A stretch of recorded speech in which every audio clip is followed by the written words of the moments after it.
Lucas, chapitre 4.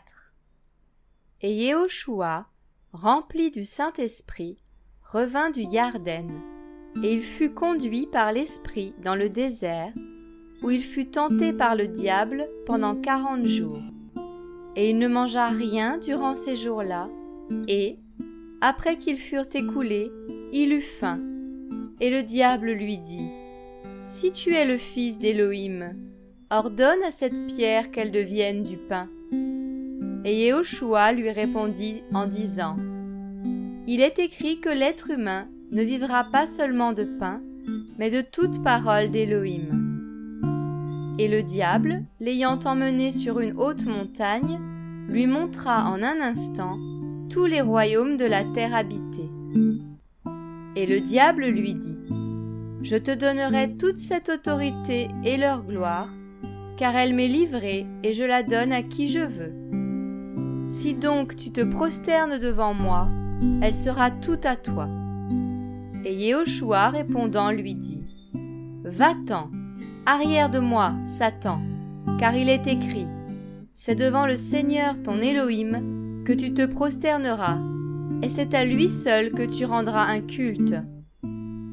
Et il le mena à Jérusalem, et le plaça au sommet du temple, et lui dit : Si tu es le Fils d'Élohim, jette-toi d'ici en bas.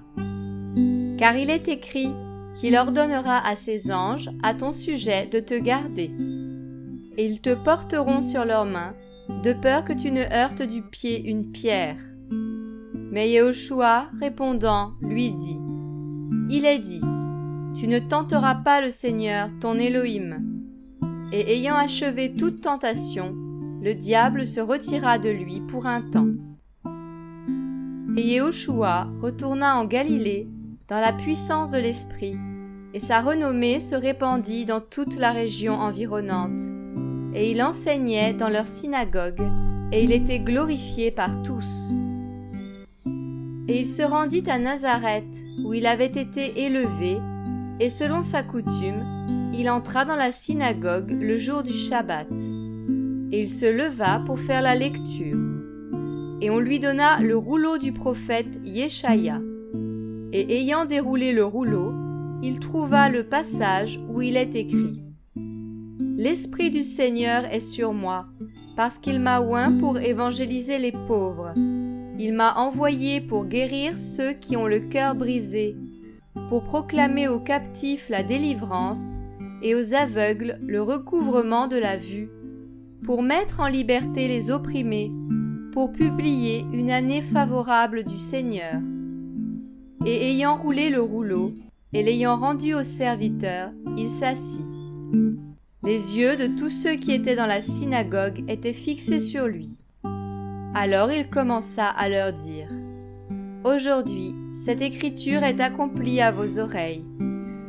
Et tous lui rendaient témoignage, et s'étonnaient des paroles de grâce qui sortaient de sa bouche, et ils disaient : Celui-ci n'est-il pas le fils de Yoseph ? Et il leur dit : Sûrement vous me direz ce proverbe : Médecin, guéris-toi toi-même. Tout ce qu'on nous a dit être arrivé à Capernaum, fais-le de même ici dans ton pays natal. Mais il leur dit : Amen, je vous dis qu'aucun prophète n'est accepté dans son pays natal. Mais en vérité, je vous le dis, il y avait beaucoup de veuves en Israël du temps d'Élia, lorsque le ciel fut fermé 3 ans et 6 mois, de sorte qu'il est survenu une grande famine sur tout le pays. Et Élia ne fut envoyé vers aucune d'elles, sauf à Sarepta de Sidon, vers une femme veuve. Et il y avait aussi beaucoup de lépreux en Israël du temps d'Élisha le prophète. Et aucun d'eux ne fut purifié, sauf Naaman le Syrien. Et ils furent tous remplis de colère dans la synagogue, lorsqu'ils entendirent ces choses. Et s'étant levés, ils le chassèrent hors de la ville, et le menèrent jusqu'au bord de la montagne sur laquelle leur ville était bâtie, pour le jeter du haut en bas. Mais il passa au milieu d'eux et s'en alla. Et il descendit à Capernaum, ville de Galilée, et il les enseignait les jours de Shabbat. et ils étaient choqués par sa doctrine, car il parlait avec autorité. Et il y avait dans la synagogue un homme qui avait un esprit de démon impur, et il s'écria à grande voix en disant : « Ah ! Qu'y a-t-il entre nous et toi, Yehoshua de Nazareth ? Es-tu venu pour nous détruire ? Je sais qui tu es, le Saint d'Élohim. » Et Yehoshua le réprimanda d'une manière tranchante en lui disant : « Sois muselé et sors de cet homme. » Et le démon, après l'avoir jeté au milieu, sortit de lui sans lui avoir fait aucun mal. Et tous furent saisis de stupeur, et ils parlaient entre eux et disaient : « Quelle est cette parole ? Car il commande avec autorité et puissance aux esprits impurs, et ils sortent. » Et la rumeur à son sujet se répandait en tout lieu dans la région environnante. Et s'étant levé, il sortit de la synagogue et entra dans la maison de Shimon. Et la belle-mère de Shimon avait une violente fièvre, et ils le prièrent en sa faveur. Et s'étant placé au-dessus d'elle, il réprimanda d'une manière tranchante la fièvre, et elle la quitta. À l'instant, elle se leva et les servit. Et au coucher du soleil, tous ceux qui avaient des malades atteints de diverses maladies les lui amenèrent. Et il imposa les mains à chacun d'eux, et il les guérit.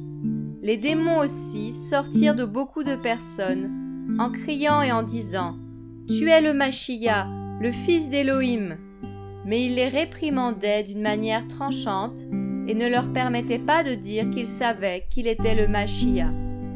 Mais dès que le jour parut, il sortit et alla dans un lieu désert. Et les foules le cherchaient et, étant venues jusqu'à lui, elles le retenaient afin qu'il ne les quittât pas. Mais il leur dit : « Il faut que j'annonce aux autres villes l'évangile du royaume d'Élohim, car c'est pour cela que j'ai été envoyé. » Et il prêchait dans les synagogues de la Galilée.